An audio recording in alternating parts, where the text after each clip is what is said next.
Welcome to Food Talk for Health. Here is your host, Tonia King. My guest today is cookbook author Rachel Riggs. Today we're talking about the brand new book, In Good Health. Thanks for joining me, Rachel. Glad to be here. Your story is very interesting. I love the fact that your book says it's a vibrant new cookbook that nourishes without compromise. And it's not just a cookbook. You really do provide a lot of great information on getting healthy, staying healthy, and really being conscientious about what we put in our mouth. I really appreciate that you think so. Thank you. Tell me a little bit about your story. Well, I think the short version is just that I was, as they say, living your best life. I owned a specialty food shop, and then I got suddenly ill. It was a post-viral thing, which I only mention because people have become more familiar with that scenario after COVID. And so this was long before COVID, but it was a post-viral kind of trigger, and I became really sick and I had to sell my shop.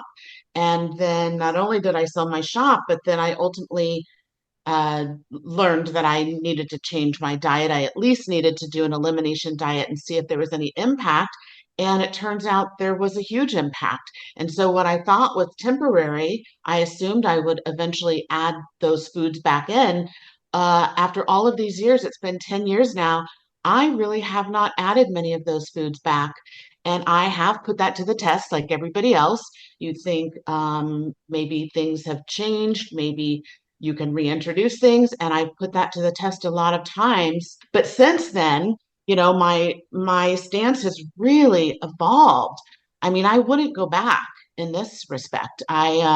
Nutrient dense eating has become my passion. It's not just for people with chronic illness. Our whole landscape has changed. It sure has, yeah. Yeah. And so, for example, even if you don't have any kind of chronic illness, there are a lot more sort of environmental exposures that increase our need for nutrients because of soil depletion. Our food contains fewer nutrients. So there are all these things. A lot of us are coming at this at a deficit, right? And so it's like the low-hanging fruit in terms of taking care of yourself and achieving whatever your optimal health is. It has to include diet. It needs to include nutrition. So you had a food specialty shop years ago. I That's did. what. So you've been involved with food for a long Oh, time. yeah. Yeah. So not only I had basically all the best foods at my fingertips, all that I would search out literally over the whole, through the whole world. I would search out the best representation of each food. I sold wines. There was always hundreds of cheeses in my case at any given time. Um, I was able to choose from thousands of cheeses, both domestic and international, then all kinds of chocolates and charcuterie and olives and anchovies. And just all the best specialty foods. And I had to learn to cook without the majority of them. So I had to really reinvent myself. And I would even say that my identity was very, very much involved in the food industry and that side of myself. And I never really looked back. So The book is definitely, it's about more than food. It's about empowerment, that's for sure. It's pretty exciting to think that there could be so many wonderful, delicious recipes. In your book, you say it's free of gluten, grains, dairy, nightshades, soy, legumes, shellfish, refined sugar, and peanuts. And most people would think, well, what else is there to eat, right? I know. It's quite a list. And yet, though, you have a book here filled with wonderful recipes, which I can't wait to try. Yeah, it was really important to me to not I didn't want any sort of overt signs that anything was missing. And so there are no faux ingredients, there's no faux versions of things. I'm not trying to make pizza with a cauliflower crust and a no mayo sauce and faux cheese. It's just not my vibe. And Right. there are so many foods in the world, you just don't have to go that route. So it was really important to me to create a book that looked as beautiful as any other top-selling cookbook. The photography was really important to me, Beautiful. and thank you, and the ingredient lists. It's basically looks like any other cookbook, and you wouldn't even necessarily know anything's amiss unless you Right. new, right? Yeah, I'm looking at the recipes. It's just all real ingredients. Yeah. And so I think that the other point, that I like to make is that, hey, even if you don't have any dietary restrictions, these days, chances are somebody at your table does. And so I have just in reading articles and comments and things like that, like actually was a specific article in the New York Times that brought to my attention just the level of frustration people are feeling for having to accommodate so many different people at the table, Yes. and keeping track of things. It's like you want to accommodate people that you care about, but you might not know how to do that. And this book omits so many things that it can accommodate nearly everybody. I know what that's about because, well, I do quite a few dinner parties, and Oh, all the cool. time I have to think about, okay, this one is gluten free.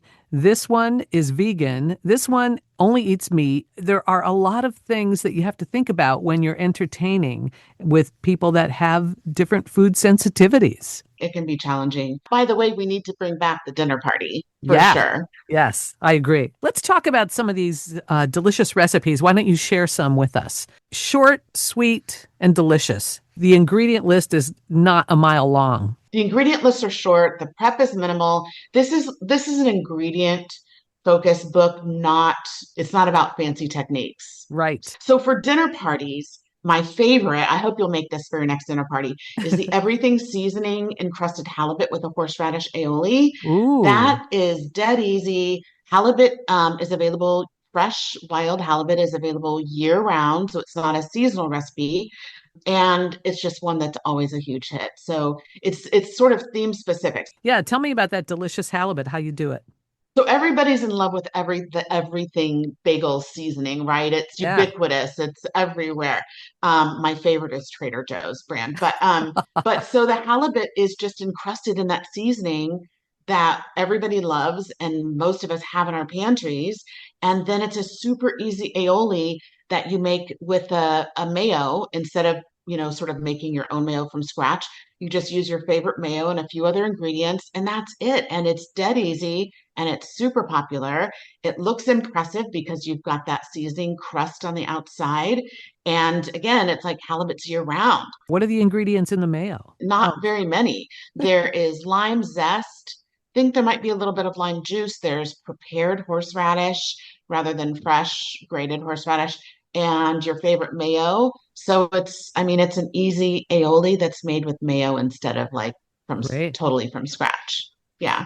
Now, are you baking that a certain amount of time or are you broiling it? Um, How are it's you cooking it? it's it's pan seared, and then you slide it into the oven like you would at like a steakhouse for making like a steakhouse steak, how you start it on the stovetop and then you finish it in the oven. It's made like that. You Mm, you sear each side for just a couple minutes, you slide it into the oven for a few more, and that's it. sounds delicious. The only thing I would say is I really, and I do address this in the recipe, I really recommend temping your proteins. They're expensive. And the biggest thing, uh, the most important aspect of making good protein, whether it be fish or beef or otherwise, is to not overcook it. So you don't want to leave that to chance. You want to have a temperature gauge and just pop that thing in there, check the temperature. You know when it's done. There's no guesswork. That's really the key to making a good protein. That's a great tip. I appreciate that. Let's do another one. So I was mentioning the summer kale and strawberry salad. That's a huge hit. And you really want to make it, it's all about the fresh strawberries. So you want to make it when strawberries are in season. You don't want to use winter strawberries, but it's a kale salad, has a really sweet lemony dressing. Kale has a little bit of a bitter edge, and the lemon dressing counters that. And it's got fresh, juicy strawberries. It's got a bit of black pepper, which plays really well with strawberries. And it's a simple salad, but like really impactful. People love it. Everybody that comes here, all my friends that come over for a bite, they always ask for it. So And how do you it's make the it's very dressing? popular. I think the thing that makes this dressing so good is that it's got a good bit of zest as well as the juice. The juice gives you the acid, but you really get the flavor and that sort of like lemon perfume from the zest. Mm, So I often use zest, and yes. not to mention gosh, you have a lemon, let's not waste the zest, you know? Right. So it is really the zest that gives it something special. And it's really sweet. It's sweetened with maple syrup. It's not a tart, acidic lemon dressing. It's intentionally sweet like lemonade. Another thing I want to mention, because a lot of the food, it's not bird food. I mean, it's hearty, you know, but there are a lot of like main dish salads and things like that. But for a really hearty dish, there's a savory French onion beef that's cooked up in, it's the only slow cooker recipe, like crock pot recipe in the book, but it makes a giant batch. It freezes beautifully if you're not serving a number of people. It's super easy, and I recommend serving it over garlic mashed cauliflower. So mashed cauliflower is like a righteous stand-in for mashed Oh, potatoes. yeah. Yeah, right. And that freezes beautifully too. So anybody, you know, like singletons can make any of this stuff too. And I always specify when something freezes really well. And in this case, it does. No, that sounds great. So it's like mashed potatoes, but mashed cauliflower potatoes. Yeah. Yeah, yeah. And I make it with I've seen it made so many different ways. Some people just use olive oil, other people might use oat milk. I use coconut milk, like canned additive free coconut milk. Yeah. Yeah, it complements the cauliflower really well. It's your recipe for slow cooker French onion beef, right? Yes, Yeah. exactly. That sitting on top of the cauliflower, it just must be Yes. very, it's a real comfort food. It is a comfort food. I think of it as boy food, just like if you're looking for something not only really hearty, but to like win over your husband with this book kind of thing. People ask me all the time, I want to eat like this, but I'm feeding a family. I have a husband with a big appetite. How do I accomplish that? And so I always just tell people what I do, which is like he eats what I eat, and then I augment with one other thing, generally something I don't have to make, like crusty artisan bread. We are talking with cookbook author Rachel Riggs about her brand new book called In Good Health. Let's do another one or two that are healthy and delicious. Sure. Okay. For a chocolate fix, Ooh, dark chocolate tahini truffles. I use Guittard chocolate, which is it's a family-owned company in San Francisco, but it's widely available in any grocery store. It's 100% chocolate, doesn't contain any sugar. And so I make these tahini truffles, but the main ingredients are 100% chocolate, maple syrup, tahini, which is ground sesame seeds, and those are the main ingredients, and they hold up in the fridge for forever. you wouldn't think of combining tahini with dark chocolate. Tahiti and dark chocolate actually is a really natural fit. There's a company that's now making a tahini chocolate spread that you can just eat right out of the container with a spoon. So Ooh. it's actually a really good fit. And this is one of those things that has broad appeal. Everybody loves it. It's great to sit out on, you know, like a buffet table. It's great to gift. It's great to have in your fridge or freezer to always have a snack on hand. And because it's sweetened with maple syrup, it has like a reasonable amount of protein and fat there for satiety. You know, it's kind of blood sugar friendly in that way. It's a great, easy snack or dessert. So there are, I don't know exactly, six, seven soups. All of the soups in this book are creamy soups. It's funny. I've recently been developing more brothy soups, but I was really in the mood for creamy soups for this book. I think they feel more luxurious. Thin brothy soups can occasionally feel like I don't know, like they miss the mark. Maybe they're not as satisfying. So in this book, my first book, they're all creamy soups. And in many of the cases, that's achieved by blending and by adding coconut milk. And so it's amazing what you can turn a pot of veg into when it's blended and coconut milk is added and it becomes this velvety, luxurious soup. So it's a really great way to get nutrition without kind of feeling like you're eating health food. I mean, really, they're all pretty luxurious. There's a carrot soup that I think I refer to as being greater than the sum of its parts. And that's exactly it, right?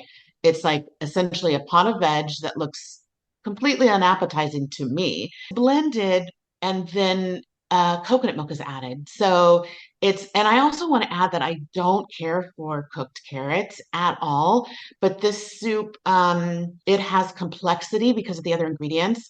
The onions are caramelized before the other veg is added, and there's a lot of other veg. There's a tiny bit, just kind of a whisper of pumpkin pie spice.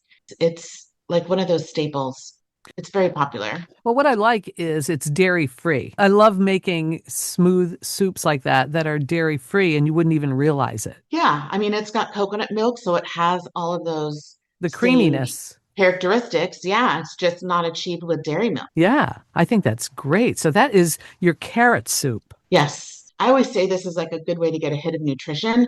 There's a zesty herb tahini dip that's made with a huge amount of parsley, which can be really assertive, but when it's blended with these other things, a good bit of lemon, also the tahini for creaminess and a little bit of nuttiness. It's amazing how much parsley you can consume and it's not overly assertive. And I do specify that in the book too, because it has so much parsley. Usually we get little bits of parsley as a garnish, but I created this recipe specifically because I wanted to consume a lot of parsley because it's so healthful.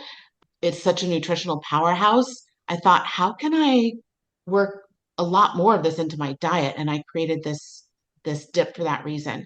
So it pairs well with any veg. I like it specifically with carrots because it's just a good balance, that little subtle sweetness from the carrots against the herbaceous dip.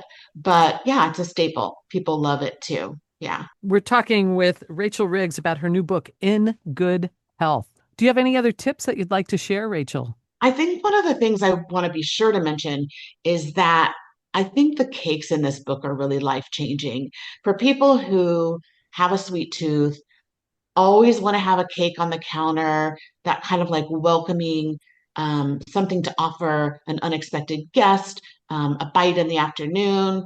Um, the cakes in this book are all made with almond flour and maple syrup, and they all have a good bit of protein in them. They have balanced macros, and so they're mixed up in a single bowl with a whisk. There's no heavy equipment. There's no multiple bowls, sift this, dry ingredients, wet ingredients. These are everyday cakes that you whip up in one bowl. You get them into the oven in 10 minutes, and it makes it possible to just always have one around. And so um, I think that if you want to change your diet, it has to be something that's sustainable. Anybody can do anything for 2 weeks. I think we all remember the cabbage soup diet. At least I'm dating myself for sure. I'm sure Gen Z is like cabbage too, um, but to do something to make changes sustainable, you have to have things like sweets on board if you have a sweet tooth. And so I think the cakes really help achieve that. The everyday cake, I call it that because I ate it every day for years. When I changed my diet, it was one of the very first things I developed. And it was one of the reasons I knew I could do this. I mean, it was just so daunting at first. I'm like, how am I supposed to feed myself with these new, within these new parameters? And so I call it everyday cake because it's that easy. You make this cake, it's a single layer cake, and then you make a chocolate ganache and you just pour it over the top and you let it fall as it may. It just runs down the sides. And so it's super easy. It has 16 grams of protein per slice, and I ate it for my lunch every single day for years. So that's how it got its name. Well, what a Yeah. great feeling to know that, you can have a piece of cake and you're getting your protein for the day. Yeah, for sure. Rachel, how do we find you on social media? I'm on Instagram at the.rachel.riggs. I've got a Substack newsletter that you can look up under Rachel Riggs also. My website is rachriggs.com. And yeah, I'd love for people to find me. When people want to make changes to their diet and they're not sure how, I really love offering my help. So I've got this book, which is a great tool, but I also like to be, really involved with helping people make those changes. So yeah, I hope people will find me. I think it's a great book, and I think it's a great thing that you're doing to help all of us get healthier, at least a little bit more conscientious about our diets. Yeah, I mean, I hope to change minds about what healthy food looks like. That's the ideal goal, And food is medicine, that's for sure. for sure. We're talking with Rachel Riggs. Thanks for your time today, Rachel. I appreciate it. Thank you so much for having me. You've been listening to Food Talk for Health with Tonia King. Thanks for joining us. Eat well to be well. Subscribe to the podcast. Send us a text with any questions. The link is included. Food Talk for Health is produced by Creative Voice and Media. Thanks so much for listening.